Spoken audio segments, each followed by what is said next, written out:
नमस्कार साथियों, गौरव ज्ञान धारा में आपका स्वागत है।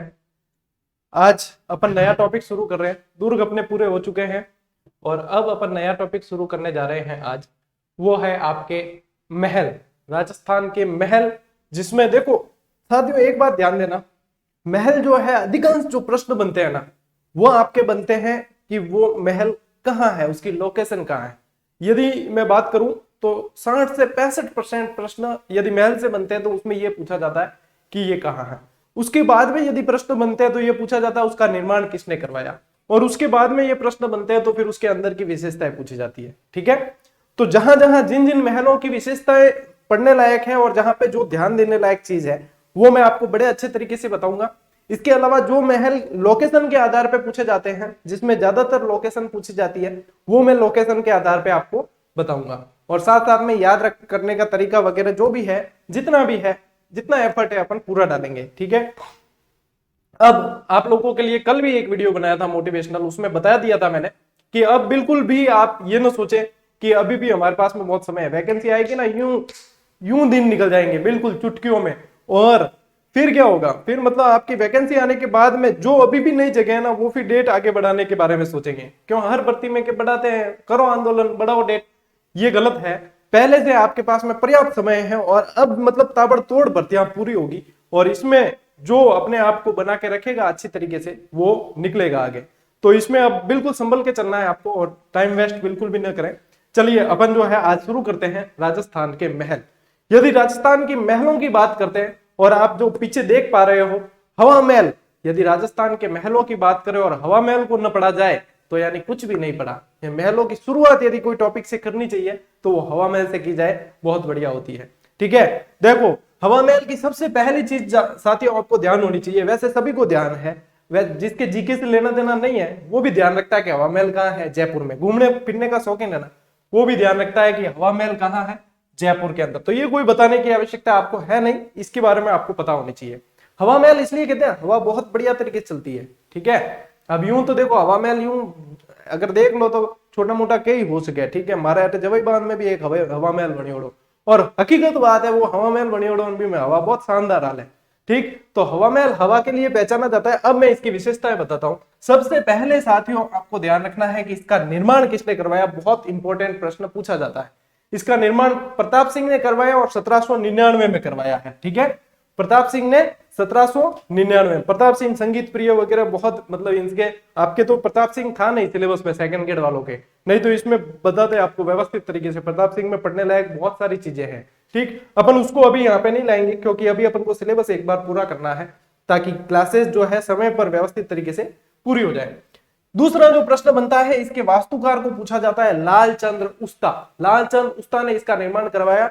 ये जो हवा महल है साथियों, जैसे आपके गागरोन का किला बिना नींव का है, वैसे ही इसके बारे में बताया जाता है कि ये भी बिना नींव के बनाया गया, और इसका वास्तुकार लालचंद उस्ता था, यह ध्यान रखना।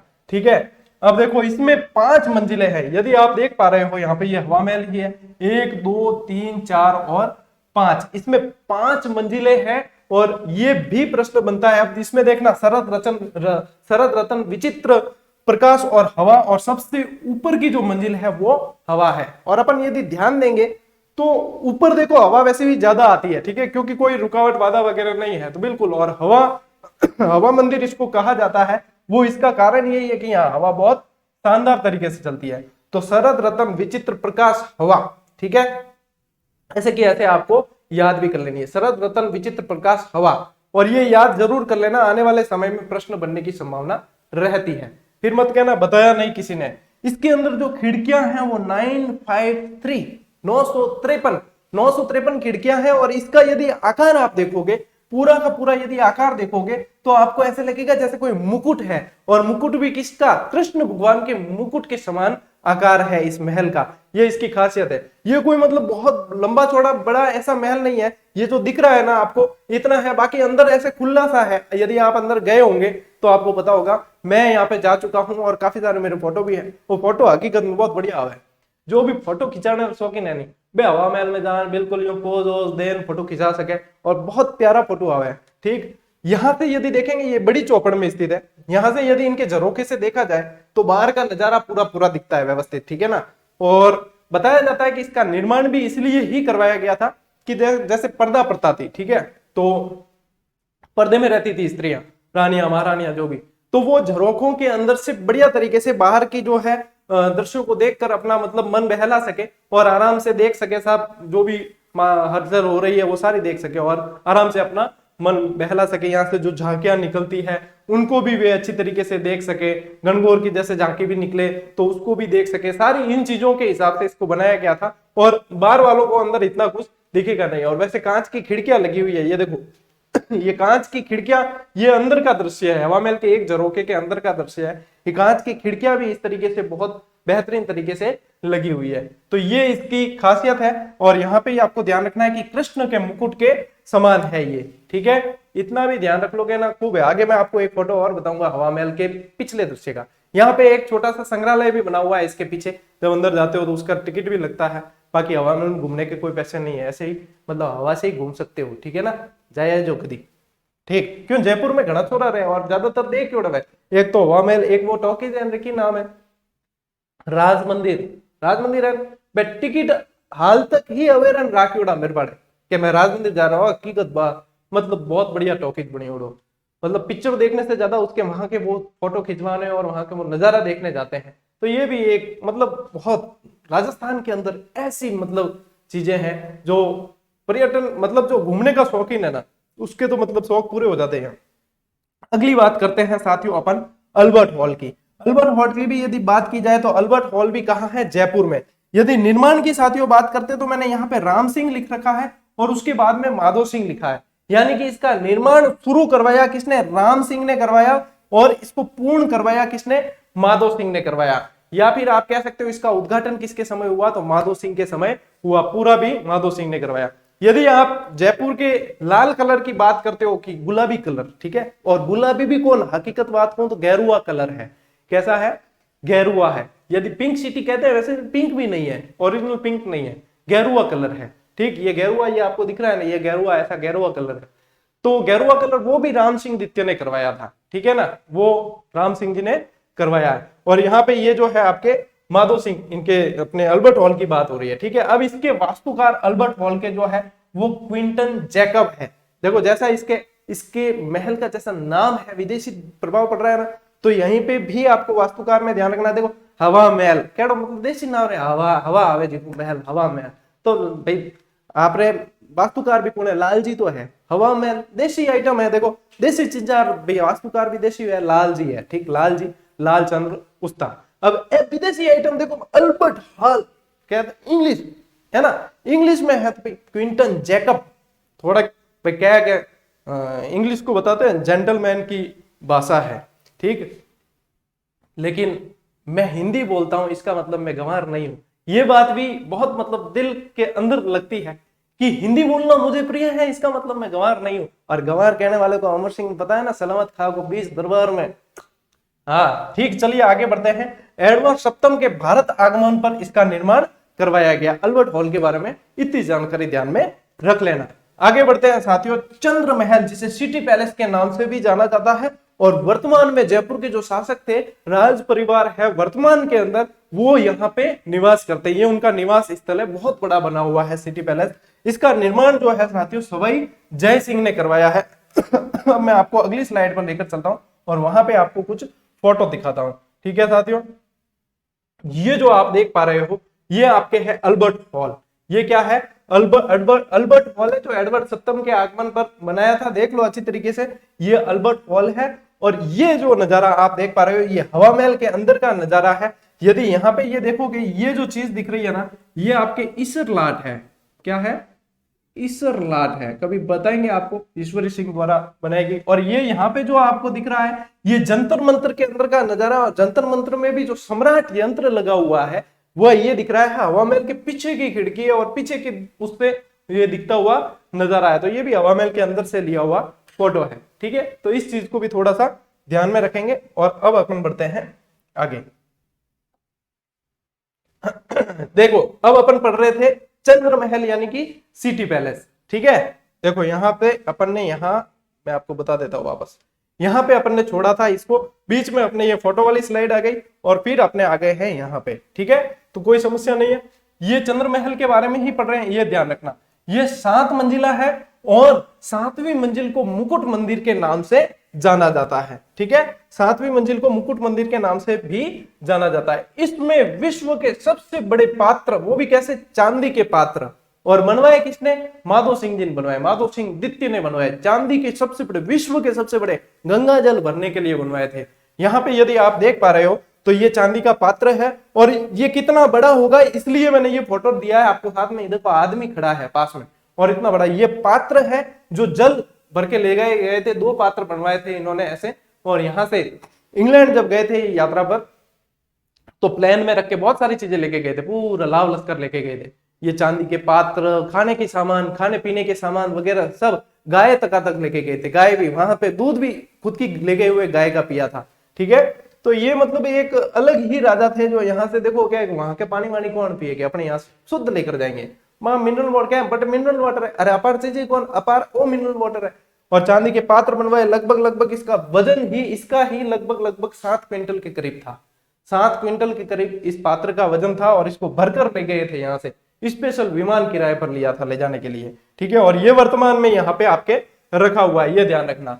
इस सिटी पैलेस के आपके दायरे के अंदर ही एक मुबारक महल बना हुआ है, जिसका निर्माण भी माधो सिंह जी ने करवाया था। ये भी आपको इसके अंदर जानकारी ध्यान में रखनी है। तो ये चांदी के पात्रों से संबंधित प्रश्न कई बार आता भी है, तो ये आपको ध्यान रखना है। ठीक है, अब देखो साथियों, बात करते हैं जल महल। और यहाँ पे आपको दिख भी रहा है, पानी के बीच में बना हुआ एक महल दिख रहा है, ये मानसागर झील है। यहाँ पे मैंने इसका उल्लेख भी किया है। ठीक है, ये भी कहाँ है, जयपुर के अंदर। इसका निर्माण सवाई जयसिंह द्वारा करवाया गया, और ये बताते हैं कि सवाई जयसिंह द्वारा इसका निर्माण जो करवाया साथियों, वो अश्वमेध यज्ञ के लिए करवाया गया था। अश्वमेध यज्ञ से पहले जो स्नान किया जाता है अश्वमेध यज्ञ के साथ में, उस रानियों के साथ में किए जाने वाले स्नान के लिए, औव्रत यानी ढका हुआ स्नान करने के लिए इसका निर्माण करवाया गया था। ये 2 मंजिला है। ठीक है, गर्भावती नदी को रोककर जो मानसागर तालाब या मानसागर झील बनाई, उसके अंदर ये स्थित है। ठीक है, तो उसके किनारे कह दो या अंदर कह दो, एक ही बात है। तो ये मानसागर झील में स्थित जल महल है, और ये कहाँ की शोभा बढ़ाता है, ये जयपुर की शोभा बढ़ाता है, सवाई जयसिंह द्वारा निर्मित है। ठीक, ये तो याद रख लो ना। ओके, चलिए आगे बढ़ते हैं। अब आ जाता है आपके जसवंतड़ा, राजस्थान का ताजमहल। तीसरी बार अपने क्लास में जसवंतड़ा आया, इसलिए ज्यादा सामग्री यहाँ पे ऐड नहीं की है। इसमें आपको पता ही है कि ये जोधपुर में है, सरदार सिंह ने निर्माण करवाया, अपने पिता जसवंत सिंह द्वितीय की स्मृति में निर्माण करवाया, और राजस्थान का ताजमहल इसको कहा जाता है। फोटो यहाँ पे जसवंतड़ा का मैंने नहीं लिया है, क्योंकि आपको 2 बार मैं बता चुका हूँ फोटो। ठीक है, अभी जसवंतड़ा के बारे में अपन पूरा लगभग पढ़ चुके हैं, तो बार बार पढ़ने की आवश्यकता नहीं, इतना ही प्रश्न बनता है यहाँ से। फिर बात करते हैं उम्मेद भवन। उम्मेद भवन को ही छीतर पैलेस भी कहा जाता है। छीतर पैलेस इसलिए कहा जाता है कि छीतर पत्थरों से निर्मित जो भवन है, इसलिए उम्मेद भवन को छीतर पैलेस। एक बहुत बड़ा म्यूजियम है इसके अंदर, अजायब घर है एक तरह का, तो वो भी देखने का स्थल है। यहाँ पे जोधपुर के अंदर ये स्थित है। और राजस्थान का सबसे बड़ा रिहायशी महल, रिहायशी महल यानी जिसके अंदर रह सकते हैं, सबसे बड़ा, राजस्थान का सबसे बड़ा रिहायशी महल। यदि इसकी बड़े की यदि बात की जाए तो आपको यहाँ पे फोटो दिख रहा है, इसमें आप देख सकते हो कि कितना बड़ा है। और कितना बड़ा है ये अभी मैं आपको वापस अभी बताऊंगा। एक बार अपन इसको पढ़ लेते हैं। इसका निर्माण साथियों अकाल राहत कार्यों के दौरान करवाया गया। अब अकाल राहत में जरूरी नहीं है कि सारे के सारे कार्य जो है, मतलब अकाल के लिए डायरेक्ट फायदा पहुंचाने के लिए, कुछ इनडायरेक्ट भी होते हैं। जैसे कि अकाल राहत के समय यदि किसी को काम मिलेगा तो वो भी उसके फायदे है। तो अकाल राहत कार्यों के दौरान इसका निर्माण करवाया गया था। ठीक है, महाराजा उम्मेद सिंह ने इसका निर्माण करवाया, इसलिए इसे उम्मेद भवन के नाम से जाना जाता है। कहते हैं कि यह यूनानी इटैलिक या फिर गैथिक शैली में भी, यूनानी इटैलिक और गैथिक शैली में ये बना हुआ है। किसकी बात हो रही है, अपने उम्मेद भवन की। ठीक, मैं आगे इसका फोटो बताऊंगा, बड़ा फोटो बताऊंगा। यहाँ पे ये जो देख पा रहे हो ये उम्मेद भवन छीतर पैलेस का ही फोटो है। ठीक, इसके अलावा जोधपुर के अंदर ही एक बिजुलाई महल बने हुए, जो बिजुलाई महल आपके बनवाए हैं तख्त सिंह द्वारा। ठीक है, जो कायलाना के निकट जो पहाड़ियां हैं, उन पहाड़ियों के समीप ये बने हुए हैं बिजुलाई के महल। सीधा सीधा वैसे लोकेशन ध्यान रखनी, बिजुलाई महल कहाँ है ये पूछ लेते हैं। बिजुलाई महल कहाँ है, जोधपुर के अंदर। ठीक है, एक थंबा महल कहाँ है, एक थंबिया महल कह दो, एक थंबा कह दो, एक खंबा कह दो, ये कोई भी कह दो। एक तो है आपके जोधपुर में, एक है आपके डूंगरपुर में। देखो जब मैं पढ़ता था ना, कंपटीशन की दम लगा के तैयारी करता, तो एक थंबा महल कहाँ है, बस इतना ध्यान रखते हैं। अब पता नहीं एक थंबा महल होता कैसा है, कोई एक थंबे पर खड़ा है कि मतलब क्या है, कोई ध्यान नहीं, बस याद कर लेते थे कि एक थंबा है, ये पढ़ना है। ठीक, कोई पूछ ले तो उसको तपाक से बता देंगे कि एक थंबा महल जोधपुर के अंदर है और एक डूंगरपुर के अंदर, इतना याद कर दिया, दर्ण मीठी। लेकिन मैं आपको आज बताऊंगा कि एक थंबा महल क्यों कहते हैं, वो कैसा है, उसको मैं बताऊंगा अभी अगली स्लाइड पे। तब तक ये ध्यान रखें आप कि ये मंडोर में बना हुआ है, मंडोर जोधपुर, और अजीत सिंह ने इसका निर्माण करवाया है। ठीक है, एक यानी पहला। अब बस पढ़ते हैं, पहला कौन सा आता है, अ से आपके अजीत सिंह। ठीक हो गया क्लियर। चलिए, रायका बाग पैलेस, रायका बाग पैलेस भी आपके जोधपुर के अंदर है और जसवंत सिंह की हाडी रानी ने इसका निर्माण करवाया है। ठीक, सूरसागर, सूरसागर के महल जो है सूर सिंह द्वारा निर्माण करवाया गया है और इसके अंदर दो महल है, एक जनाना महल, एक मर्दाना महल। जनाना महल यानी कि महिलाओं के लिए, मर्दाना महल यानी कि मर्दों के लिए, पुरुषों के लिए। ठीक, कोई समस्या नहीं। यहाँ पे आपको ध्यान ये रखना है, बिजोलाई महल कहाँ है, जोधपुर। एक थंबा महल कहाँ है, जोधपुर। रायका बाग पैलेस कहाँ है, जोधपुर। और सूरसागर के महल कहाँ है, जोधपुर।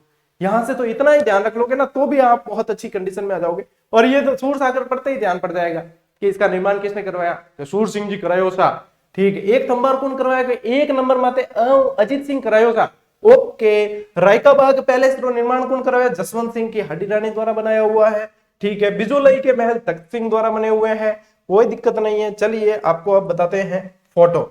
ये देखिए, ये भव्य जो फोटो दिख रहा है आपको, ये है आपका उम्मेद भवन पैलेस, चित्तर पैलेस। मतलब विशालता, मतलब भव्यता देखो इसकी। भाई साहब बहुत पैसे थे पहले, वास्तव में राजा महाराजाओं की जिंदगी थी, लेकिन वो पैसा भी किसी को रोक नहीं पाया।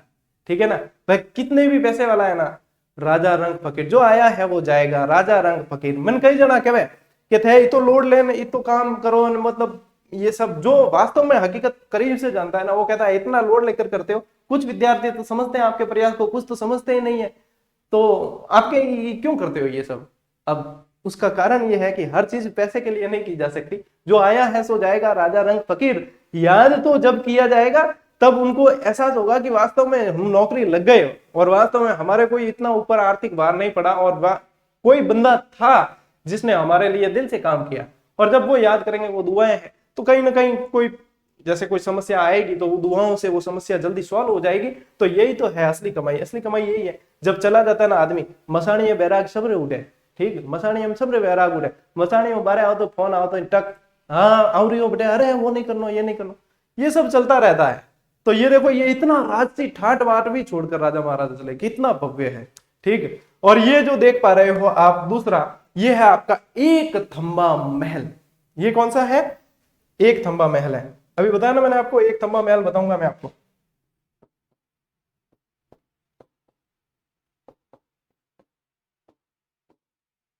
एक थंबा महल जोधपुर वाला, ठीक है, डूंगरपुर वाला नहीं है। ये एक थंबा महल आपके जोधपुर वाला है। और ये देख लो, एक थंबा क्यों कहते हैं, देखते ही आपको पता चले, एक थंबे के जैसा दिख रहा है। ठीक है, देखते ही पता चल जाएगा, तो अब भूलोगे नहीं इसको। ठीक, आगे बढ़ते हैं। आगे साथियों अपना है बादल निवास महल।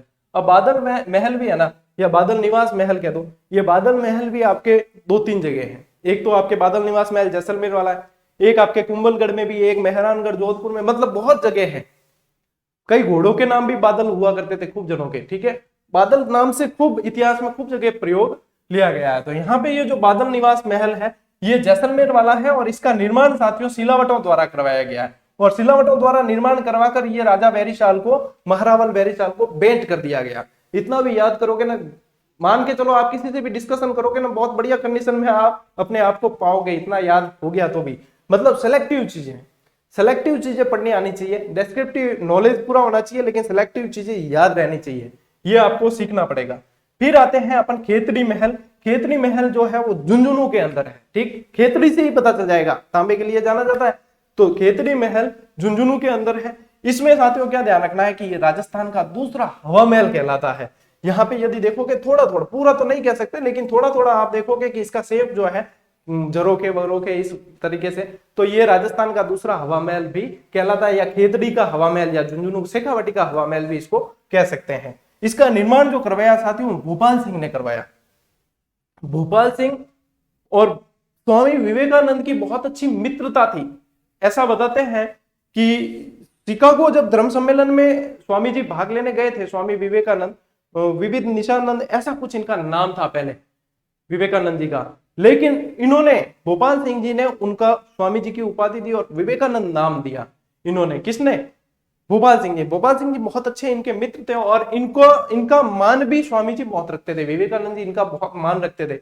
और शिकागो सम्मेलन के अंदर भी इन्होंने जिक्र किया था और वहां पे जहां भी मतलब कई जगह जिक्र करते थे इनका, भोपाल सिंह जी का, कि वास्तव में व्यक्ति बहुत ही संस्कृति के प्रति समर्पित है और अच्छा भाव है। तो इन्होंने वहां पे कहते हैं कि इनकी शिकागो धर्म सम्मेलन में भाग लेने जब स्वामी विवेकानंद जी गए थे तो इन्होंने ही उनके टिकट करवाए थे, जाने की पूरी व्यवस्था इन्होंने करवाई थी, भोपाल सिंह जी ने। ठीक है, तो इनके आग्रह पर विवेकानंद जी खेतड़ी भी आए थे और खेतड़ी आकर यहाँ पे रुके थे। कहाँ रुके थे? ये इस हवा महल के अंदर, ये खेतड़ी महल है ना, इसके अंदर रुके थे। तो ठीक है, ध्यान रखना, इसकी एक खासियत है कि लखनऊ जैसी भूल भुलैया और जयपुर के हवा महल की झलक यहाँ पे दिख जाती है। ठीक है, और विवेकानंद जी यहाँ पे रुके थे। अब क्यों रुके थे, कैसे रुके थे, वो पूरी चीज मैं आपको बता चुका हूँ। ठीक है, ध्यान रखना। अब देखो एक थंबिया महल, अब ये कौन सा वाला है? डूंगरपुर का। ठीक है, इसका निर्माण महारावल शिव सिंह ने करवाया है। ठीक, इसका निर्माण किसने करवाया? महारावल शिव सिंह ने करवाया और राजमाता ज्ञान कुंवर की स्मृति में, यानी ज्ञान कुंवर की याद में करवाया है। फिर इसके अलावा अपन पढ़ते हैं अबलीमीणी का महल। अबलीमीणी का महल जो है साथियों, अबलीमीणी मुकुंद सिंह की पासवान थी। ठीक है, अबलीमीणी का महल आपके कोटा के अंदर है, जो मुकुंदरा दर्रा अभ्यारण्य है ना, उसके अंदर ये माना जाता है और ये कोटा के अंदर है। मुकुंद सिंह ने इसका निर्माण करवाया था। ये राजस्थान का दूसरा ताजमहल कहलाता है। कुछ लोग राजस्थान का छोटा ताजमहल भी कहते हैं, कोई समस्या नहीं है, छोटा कहते हो दूसरा कहते हो। वैसे राजस्थान का छोटा ताजमहल रायमलोद का थड़ा बीकानेर वाला जो है उसको कहा जाता है और राजस्थान का दूसरा ताजमहल इसको कहा जाता है। लेकिन कई बार एग्जाम में ऐसे सीधा आ जाता है छोटा ताजमहल, रायमलोद का थड़ा आता ही नहीं, ये आ जाता है, तो इसको भी सही करना पड़ता है। प्रश्न जो है ऑप्शन पर डिपेंड करेंगे। कई शासकों की उपाधियां, एक ही उपाधि हमें 2-3 शासकों में पढ़ने को मिल जाती है। धारण करते थे भाई, दरबार में आने से पहले नारे लगाया जाए, महाराजाधिराज परम भागवत परम सौगात फलाना जी ढीकना जी पधार रहे हैं, तो फिर धारण करते हैं उपाधियां, कर ली धारण। तो वहां पे ऑप्शन पे डिपेंड करेगा आपने कि ऑप्शन क्या आता है, उसके अनुसार डिपेंड करेगा। परम भागवत और ये उपाधियां ज्यादातर वैष्णव यानी विष्णु के उपासक धारण करते थे। ये सारी चीजें आप जैसे जैसे अंदर अपना दायरा बढ़ाओगे ना, ऐसे ऐसे आपके क्लियर होती जाएगी। और काफी सारे प्रश्न आप देखते हो कि पूर्व ज्ञान के आधार पर काफी सारे प्रश्न सॉल्व हो जाते हैं। वो पूर्व ज्ञान ऐसे धीरे धीरे अर्जित किया जाता है। ठीक है ना, घाई करो नहीं वह कि जना घाई करे, मेरे तो गुरुजी याद ही कौन हुआ, मैं तो इतनी ट्राई करूं इतनी। अरे भैया, भोग सभी को देना पड़ता है, हमने भी दिया, आपको भी देना है, और भोग दिए बिना कुछ भी मिलने वाला नहीं है। राजस्थान का दूसरा ताजमहल कहते हैं, ध्यान रखें। ठीक है, ये अंतिम स्लाइड थी अपनी। एक क्लास और आएगी अपनी महलों की और उसमें अपन महल पूरे कर देंगे इस सप्ताह में। आज सोमवार है और इस सप्ताह में आपके महल, हवेलियां और छतरियां ये पूरा कर देंगे अपन शुक्रवार तक। ठीक है, तो एक बहुत बड़ा पार्ट जहां से सवाल बनते हैं वो चीज आपके पूरी हो जाएगी। और उसके बाद में आपके लगभग मेरे ख्याल से इसके बाद में टॉपिक बचा है चित्रकला का। ठीक है, एक चित्रकला है, एक साहित्य वाला है, और हाँ लोकगीत वाला एक टॉपिक है। लोकगीत लोक नृत्य ऐसे हैं। हाँ, करेंगे व्यवस्थित, क्योंकि यहाँ से प्रश्न बनते हैं, इसमें अपन जल्दबाजी नहीं कर सकते। वैसे भी देखो, अभी मेरे ख्याल से मेरे पास में समय है ये करवाने के लिए, क्योंकि लगभग मैं समझता हूँ जहां तक वैकेंसी आएगी तब तक मैं राजस्थान जीके को कंप्लीट कर दूंगा, निबेड़ दूंगा इसको पूरा ही। ठीक, और वैकेंसी आने के बाद अपने शुरू कर देंगे भारत और विश्व। तो भारत और विश्व शुरू कर देंगे, उसके बाद में अपन पढ़ेंगे पॉलिटिकल। तो पॉलिटिकल जो है अपन इंडिया और राजस्थान की साथ साथ ही पढ़ेंगे। ठीक है, जितने में क्या होगा कि जितने में आपके यहाँ पे जो राजस्थान की क्लासेस अपने चल रही है, ये क्लासेस पूरी होगी, जितने में आपके राजस्थान की इधर टेस्ट सीरीज भी पूरी हो जाएगी। जैसे ही अपन भारत की और वो शुरू कर देंगे अपन क्लासेस, वैसे ही वैसे अभ्यास वाली टेस्ट सीरीज टॉपिक वाइज वहां भारत और विश्व की वो भी शुरू कर देंगे, ताकि आपके अभ्यास भी होता रहेगा और आपका साथ साथ में यहाँ पे पढ़ते भी रहेंगे। और वो करवाया भी इसीलिए ही है कि विद्यार्थियों की मांग पर कि सर हम अभ्यास कैसे करें, आप पढ़ाते तो लेकिन अभ्यास वो है सिर्फ नाम मात्र का शुल्क भी इसलिए लिया ताकि उसको हमारे ऊपर भी जिम्मेदारी रहे कि हम इसको कंटिन्यू दें, ठीक है ना। ये एक वो भी फैक्टर होता है कि यदि हम मान लो कुछ कोई इसके, वैसे तो उसमें लागत लगती है, ये जो सिर्फ लिया है लागत मूल्य है, हाँ नुकसान भी नहीं है लेकिन नफा भी नहीं है, ठीक है ना। लेकिन उसमें भी ये है कि फिर जैसे 50 रुपए लिए आपसे, लेकिन 50 रुपए लेने के बाद भी एक वो जिम्मेदारी आ जाती है कि इसको पूरा करना है, कंटिन्यू करना है। नहीं फ्री में, जैसे आप टेस्ट सीरीज भी फ्री में कर रही हो, कर रखी है और क्लासेस भी चल रही है, तो या तो फिर ये मेंटेन हो पाती है या वो मेंटेन हो। अब इसके साथ में वो मेंटेन इसलिए भी करनी जरूरी है क्योंकि आपसे हमने चाहे लागत मूल्य लिया लेकिन लिया है, तो एक फैक्ट वो भी है, फैक्टर वो भी काम करता है इसके अंदर। तो मतलब दो तीन पहलू होते हैं, किसी भी पहलू से कोई सोच सकता है। मैं इस पहलू से सोचता हूं कि मैं जो कर रहा हूं उसमें विद्यार्थियों का 100% फायदा है, और यदि विद्यार्थियों का फायदा नहीं होता तो विद्यार्थी जुड़ते ही नहीं, क्योंकि यह समझदार है विद्यार्थी, कोई बरगला नहीं सकता उनको, और कोई जबरदस्ती कोई किसी के साथ में नहीं कर सकता, कोई नहीं बरगला सकता। अपनी इच्छा, अपने निर्णय विद्यार्थी स्वयं लेना जानते हैं और स्वयं लेते हैं, और इसीलिए जो, और वास्तव में स्वयं निर्णय लेना चाहिए ताकि किसी के ऊपर कभी कोई मतलब अपने संतुष्टि खुद भी रहे और किसी के ऊपर अपन कोई ज्यादा आश्रित न रह सके, ठीक है। तो साथियों ये सारी बातें चलती रहेगी, अपन मिलेंगे अगली क्लास में, तब तक के लिए राम राम, जय हिंद।